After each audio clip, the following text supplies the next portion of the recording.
कि पहाड़ों से एक आवाज आई थी। ये कहानी दादी ने सुनाई थी। एक परी रहती थी बादलों में, एक लड़का गिना जाता था पागलों में। कहता था बादलों से कोई आने वाला है, जमीन पर उतरकर मेरी सांसों में समाने वाला है। उसे बिना देखे इजहार करता हूँ, कहता था मैं उसे खुद से भी ज्यादा प्यार करता हूँ। इतना सब सुनकर परी ने जमीन पर आने की ठानी। माँ ने रोका, बाबा ने समझाया, पर किसी की एक न मानी।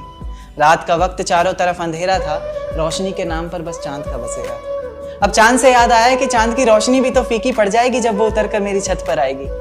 तो कहानी ने नया मोड़ लिया। परी ने प्यार की खातिर ख्वाबों से रिश्ता तोड़ लिया। कहीं मैं सपना तो नहीं देख रहा, ये मेरे सामने कौन खड़ा है? कुछ बोलता क्यों नहीं, इस तरह चुप्पी साधे क्यों मौन खड़ा है? फिर उसने कहा कि माँ बाबा घर बार सब छोड़ दिया मैंने, बहुत ख्वाब सजाए थे, काफी ऊंचा उड़ना था, सब तोड़ दिया मैंने। आज से मेरे किस्मत के ताले की चाबी तुम हो, बेचैन सी मेरी धड़कन की बेताबी तुम हो।